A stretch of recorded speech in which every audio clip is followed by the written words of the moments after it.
ಈಗಲೇ ನನ್ನ ಗೆಳೆಯರೆಲ್ಲ ರೇಗಿಸ್ತಾ ಇದ್ದಾರೆ, ಇದು ಸೆಕೆಂಡ್ ಪೀರಿಯಡ್ ಅಂತ. ಆಗಿನ ಒಂದು ಸಮಾರಂಭಕ್ಕೆ ಬಂದಿದ್ದೆ. ಇಲ್ಲಿ ಆತ್ಮೀಯವಾಗಿ ಮುಖ್ಯ ಅತಿಥಿಯಾಗಿ ಬನ್ನಿ ಅಂದಾಗ ಇಲ್ಲ ಅಂತ ಹೇಳೋಕ್ಕಾಗಲಿಲ್ಲ, ಬಂದಿದ್ದೀನಿ. ರಾಜಾರಾಣಿ ಟೈಟ್ಲು ಸಾಂಗ್ ನೋಡಿದೆ. ನನಗೆ ಸಾಂಗ್ ನೋಡುವಾಗ ಇಷ್ಟೇ ನೆನಪಾಯಿತು. ಈಗ ನಿಮಗೆ ಗೊತ್ತು, ಕೃಷ್ಣಮೂರ್ತಿ ಸರ್ಗೂ ಗೊತ್ತು, ಈಗ ರಾಜಕೀಯ ಬಹಳ ಹೈ ಪಿಕ್ಚರ್ ಇದೆ.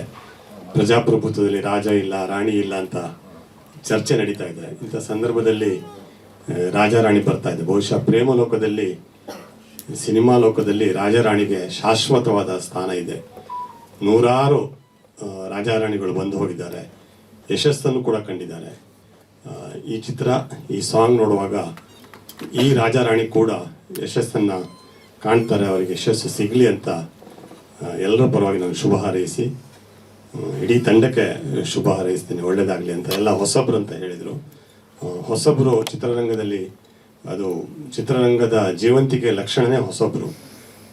ಹಳಬ್ರು 4-5 ವರ್ಷಕ್ಕೊಂದು ಸಿನಿಮಾ ಮಾಡಿದರೆ, ಹೊಸಬ್ರು ಬಂದಿರೋದ್ರಿಂದ ಚಿತ್ರರಂಗ ಜೀವಂತವಾಗಿರೋದ್ರಿಂದ ಮೊದಲಿಂದ ಕೂಡ ನನ್ನ ಹಿರಿಯರ ಪತ್ರಕರ್ತರು ಹೇಳ್ತಾ ಇದ್ರು, ಅಂಥ ಹೊಸಬ್ರನ್ನ ನೀವು ಏನು ಅವರಿಗೆ ಸಪೋರ್ಟ್ ಮಾಡ ಅಂತ ಹೇಳ್ತಾ ನನ್ನ 2 ಮಾತನ್ನು ಮುಗಿಸ್ತೀನಿ. Thank you so much.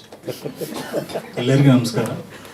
Movie ಚೆನ್ನಾಗಿ ಬಂದಿದೆ, ನಮಗೆ ಅದು ಚೆನ್ನಾಗಿ ಬಂದಿದೆ. ನಮ್ಗೊಂದು ಮೂವಿ ನೋಡೋಕ್ಕೆ ಮೈಕ್ ಸಮಯ ಪಡ್ಕೊಳ್ಳಿ ಸರ್. ಕೇಳಿ ಸರ್, ಮೂವಿ ಮಾಡ್ಬೇಕನ್ನೋ ಒಂದು ಆಸೆ ಇತ್ತು ನಮಗೆ. ಅದೊಂದು ಚೆನ್ನಾಗಿ ಬಂದಿದೆ. ಆಸೆಗೆ ನಾವು ಎಲ್ಲರೂ ಚೆನ್ನಾಗಿ ಮಾಡಿದ್ದಾರೆ, ನಮಗೊಂದು ಇಷ್ಟ ಆಗಿದೆ. Thank you. ಸ್ವಾದಿಷ್ಟತೆಯ ಸ್ವಾದ, ತಾಜಾತನದ ಆಹ್ಲಾದ, ಉತ್ತಮ ಆರೋಗ್ಯ ಮತ್ತು ಹೆಚ್ಚಿನ ರೋಗ ನಿರೋಧಕ ಶಕ್ತಿಯ ವೃದ್ಧಿಗೆ ಈಗ ನಿಮಗೆ ಸಿಗುತ್ತಿದೆ ಉತ್ತಮ ಗುಣಮಟ್ಟದ ಪೌಷ್ಟಿಕಾಂಶ Shri Vaidik millet health mix. ಇದು ಸಿರಿಧಾನ್ಯಗಳ ಸಂಪತ್ತು.